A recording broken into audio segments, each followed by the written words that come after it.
নমস্কাৰ বন্ধুসকল, পুনৰবাৰ আপোনালোকক মোৰ চেনেল ড্ৰিম আছাম পুলিচলৈ সকলোকে স্বাগতম জনাইছোঁ। আৰু আজি আপোনালোকৰ আগত ইম্পৰ্টেণ্ট কেইটামান প্ৰশ্ন লৈ আনিছোঁ। আৰু যিসকলে এতিয়ালৈকে মোৰ চেনেলটো ছাবস্ক্ৰাইব কৰা নাই, ছাবস্ক্ৰাইব কৰি দিব আৰু বেল আইকনটো দবাই দিব। আৰু আজিৰ প্ৰথম প্ৰশ্নটো হৈছে, নিম্নলিখিত কোন Assamese its formation of development গ্ৰন্থৰ লেখক? অপশ্যনত আছে ডক্টৰ মহেশ্বৰ নেওগ, কৃষ্ণকান্ত সন্দিকৈ, ডক্টৰ বাণীকান্ত কাকতি আৰু আনন্দৰাম বৰুৱা। ইয়াৰ শুদ্ধ উত্তৰটো হৈছে option C, doctor Banikanta Kakati. ২ number প্ৰশ্নটো হৈছে, নিম্নলিখিত অঘৰী আত্মাৰ কাহিনী উপন্যাসখনৰ লেখক কোন? অপশ্যনত আছে কৃষ্ণকান্ত সন্দিকৈ, ডক্টৰ মহেশ্বৰ নেওগ, আনন্দৰাম বৰুৱা আৰু চৈয়দ আব্দুল মালিক। ইয়াৰ শুদ্ধ উত্তৰটো হৈছে option D, Syed Abdul Malik. ৩ number প্ৰশ্নটো হৈছে, প্ৰথম অসমীয়া অভিধান কাৰ দ্বাৰা সংকলিত কৰা হৈছিল? অপশ্যনত আছে চৈয়দ আব্দুল মালিক, আনন্দৰাম বৰুৱা, কৃষ্ণকান্ত সন্দিকৈ আৰু ডক্টৰ মাইলছ ব্ৰনছন। ইয়াৰ শুদ্ধ উত্তৰটো হৈছে option D, doctor miles Bronson. ৪ number প্ৰশ্নটো হৈছে, অসমীয়া ল'ৰাৰ মৃত্যৰ লেখক কোন আছিল?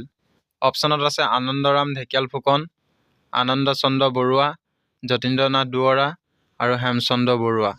ইয়াৰ শুদ্ধ উত্তৰটো হৈছে অপশ্যন এ, আনন্দৰাম ঢেকিয়াল ফুকন। ৫ নম্বৰ প্ৰশ্নটো হৈছে, নিম্নলিখিত উপন্যাস অন্তৰীপৰ লেখক কোন? অপশ্যনত আছে চৈয়দ আব্দুল মালিক, আনন্দৰাম বৰুৱা, ভৱেন্দ্ৰনাথ শইকীয়া আৰু ডক্টৰ মহেশ্বৰ নেওগ। ইয়াৰ শুদ্ধ উত্তৰটো হৈছে অপশ্যন চি, ভৱেন্দ্ৰনাথ শইকীয়া।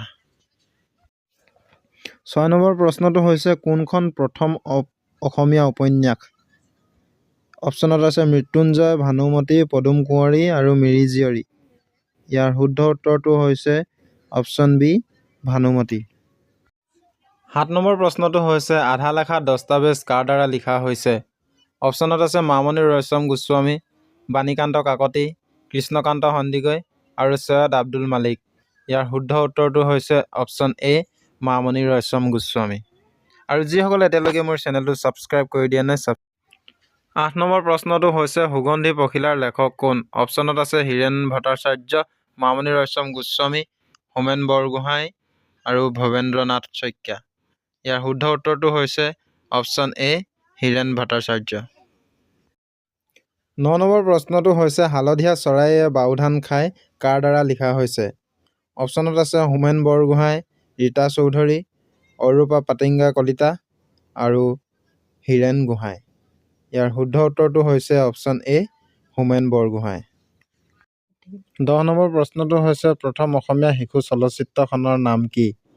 অপশ্যনত আছে অবুজ বেদনা, জীৱন সুৰভি, পূবেৰুণ আৰু চিকমিক বিজুলী। ইয়াৰ শুদ্ধ উত্তৰটো হৈছে অপশ্যন এ, অবুজ বেদনা।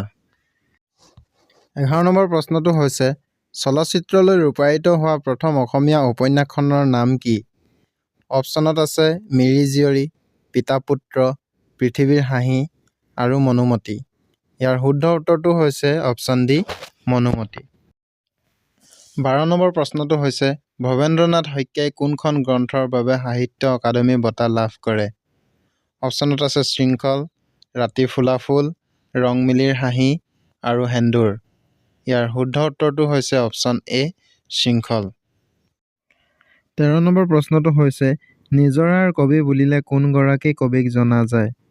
অপশ্যনত আছে ৰত্নকান্ত বৰকাকতি, অমূল্য বৰুৱা, শৈলধৰ ৰাজখোৱা আৰু বিনন্দ চন্দ্ৰ বৰুৱা। ইয়াৰ শুদ্ধ উত্তৰটো হৈছে option C, Sailadhar Rajkhowa. ১৪ number প্ৰশ্নটো হৈছে, অসমৰ কোন জিলাত সৈনিক স্কুল অৱস্থিত?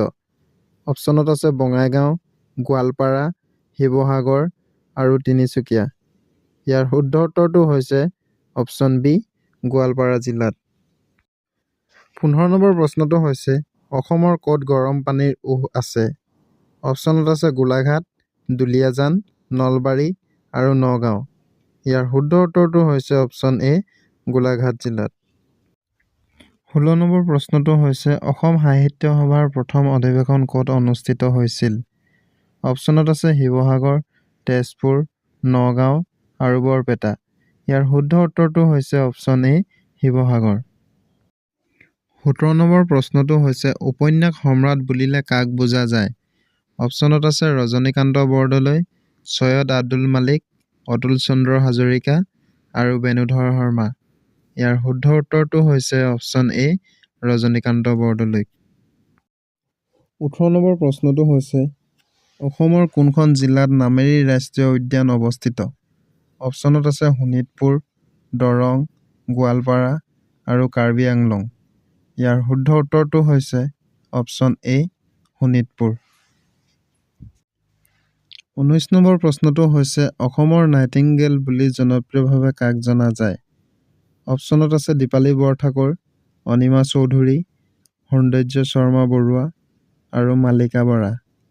ইয়াৰ শুদ্ধ উত্তৰটো হৈছে অপশ্যন এ দীপালী বৰঠাকুৰ।